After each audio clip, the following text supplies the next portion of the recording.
जय हिंद मित्रों। यूपी में बिजली के क्षेत्रों में हो रहे बड़े पैमाने पर परिवर्तनों के बारे में यहाँ पर चर्चा करने जा रहे हैं। आइए जानते हैं आज क्या हुआ। जाने कहां रोस्टिंग के सिवा फाल्ट से बिजली कटौती की होगी आपूर्ति। ग्रामीण क्षेत्रों में 18 घंटे बिजली देने का किया जा रहा पूरा प्रयास। किसानों को 10 घंटे विद्युत आपूर्ति सुनिश्चित की जा रही। निर्धारित शेड्यूल के अनुरूप सभी क्षेत्रों को बिजली आपूर्ति की जा रही। पूरे प्रदेश में बिजली दी जा रही, इसलिए बिल मांग रहे। कृषि फीडरों के अनुरक्षण कार्यों को प्राथमिकता से कराने के निर्देश। किसानों की आमदनी बढ़ाने के लिए कृषि पंपों का किया जा रहा सोलराइजेशन। सूखे से निपटने के लिए प्रदेश सरकार कर रही पूरा प्रयास। ए.के. शर्मा ऊर्जा मंत्री। लखनऊ से सीएल सिंह की रिपोर्ट। आइए जानते हैं विस्तार से। उत्तर प्रदेश के नगर विकास एवं ऊर्जा मंत्री ए.के. शर्मा ने विधानसभा में सूखे एवं बाढ़ की स्थिति पर चर्चा के दौरान सदन में विपक्ष के आरोपों का करारा जवाब देते हुए कहा कि प्रदेश की योगी सरकार किसानों के हित में कार्य कर रही है। किसान, गांव और खेतों के लिए आक्रामक ढंग से कार्य किया जा रहा है। फसलों की सिंचाई में व्यवधान न आए, इसके लिए 11 केवी के कृषि फीडरों से दिन में 10 घंटे सुबह 7 बजे से शाम 5 बजे तक विद्युत आपूर्ति सुनिश्चित की जा रही है।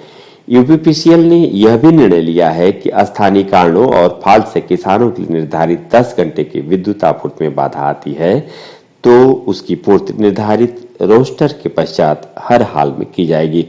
ऊर्जा मंत्री ए.के. शर्मा ने ग्रामीण क्षेत्रों में 18 घंटे विद्युत आपूर्ति न होने के आरोपों पर यह भी कहा कि वैसे तो सरकार ग्रामीण क्षेत्रों के लिए निर्धारित 18 घंटे की विद्युत आपूर्ति को देने का पूरा प्रयास कर रही है, फिर भी भीषण गर्मी, आंधी, तूफान या अन्य अस्थानीय व्यवधानों और फाल्टों के कारण 18 घंटे के रोस्टर के अनुरूप ग्रामीण क्षेत्रों को विद्युत आपूर्ति न होने पर 17 जून 2023 को यूपीपीसीएल ने इस संबंध में एक आदेश जारी किया है।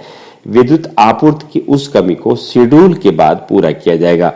उन्होंने खास तौर से आजमगढ़, गाजीपुर के विपक्ष के विधायकों के विद्युत आपूर्ति में गड़बड़ी एवं ट्रांसफार्मर बदलने में देरी के आरोप पर कहा कि वर्ष 2012 से 2017 तक प्रदेश में 13,000 मेगावाट विद्युत की उच्चतम मांग थी और 2016-17 में पीक डिमांड 16,110 मेगावाट रही, जबकि वर्तमान में 25,000 से 28,000 मेगावाट डिमांड चल रही है।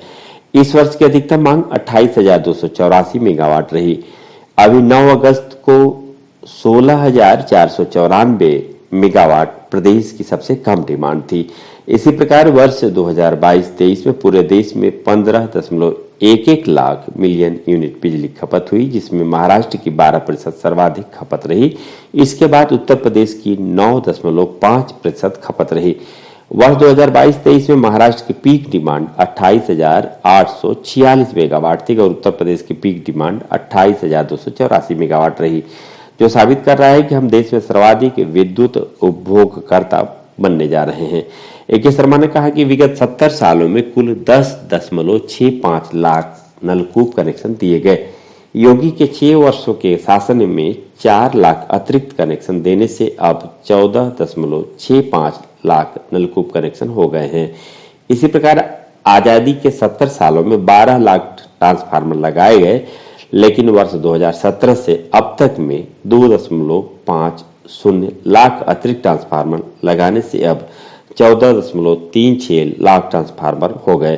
प्रदेश सरकार 6 से 10 गुना ज्यादा स्पीड से कार्य कर रही है और विगत 1 वर्ष में 1 लाख ट्रांसफार्मर लगाए गए। उन्होंने कहा कि गाजीपुर आजमगढ़ क्षेत्र के विधायकों ने बिजली की व्यवस्था को लेकर पीड़ा व्यक्त की है। तो बता दूं कि गाजीपुर में 854 और आजमगढ़ में 850 ट्रांसफार्मर जुलाई माह में बदले गए और अभी अगस्त माह में गाजीपुर में 236 और आजमगढ़ में 200 ट्रांसफार्मर बदले गए। ए.के. शर्मा ने कहा कि विद्युत व्यवस्था के सुदृढ़ीकरण हेतु विजिलेंस प्लान के तहत 1,268 करोड़ रुपए और RDSS योजना के तहत 13,000 करोड़ रुपए के कार्य कराए जा रहे हैं। जुलाई माह में 3,692 ट्रांसफार्मर का लोड बढ़ाया गया और 33,872 ट्रांसफार्मर बदले गए। विगत 4 माह में लगभग 1 लाख ट्रांसफार्मर को बदला गया और 5,300 ट्रांसफार्मर का लोड बढ़ाया गया। इसी प्रकार इस दौरान 85,000 जर्जर पोल को बदला गया। 20,000 गाँव में 25,000 किलोमीटर जर्जर लाइन को बदला गया। उन्होंने कहा कि किसान, गांव और खेतों के लिए आक्रामक ढंग से कार्य किया जा रहा है। प्रदेश में 21,000 विद्युत फीडर हैं, जिनमें से 5100 फीडरों में कृषि कार्य के कारण भार ज्यादा है। इन्हें सामान्य फीडर से अलग किया जा रहा है। अब तक 2700 फीडरों को अलग किया जा चुका है। उन्होंने कहा कि किसानों की आय बढ़ाने के लिए कृषि पंपों का सोलराइजेशन भी किया जा रहा है। इसके लिए SC ST वनटांगिया मुसहर जातियों के लिए 100% और अन्य जातियों के 90% सब्सिडी का प्रावधान है। उन्होंने कहा कि प्रदेश की योगी सरकार सभी क्षेत्रों को निर्धारित शेड्यूल के अनुरूप शहरों को 24 घंटे, तहसील मुख्यालयों को 22 घंटे, ग्रामीण क्षेत्रों को 18 घंटे बिजली दे रही है। इसमें किसी भी प्रकार का भेदभाव नहीं है, चाहे मऊ, गोरखपुर और वाराणसी हो या कोई जिला। जैसे कि पिछली सरकारों में सफाई इटावा को भी बिजली मिलती थी और इटावा के किसी गांव से तो कभी बिल वसूला ही नहीं गया, लेकिन हम पूरे प्रदेश को बिजली दे रहे हैं, इसलिए तो बिजली बिल की मांग रहे हैं। उन्होंने बलरामपुर, गोंडा, सिद्धार्थनगर जनपद के तराई क्षेत्रों में बाढ़ के कारण सब स्टेशनों के डूब जाने पर कहा कि ऐसे सब स्टेशनों को डूबने से बचाने के लिए ऊंची स्थानों पर स्थापित करने के प्रयास किए जाएंगे। जय हिंद।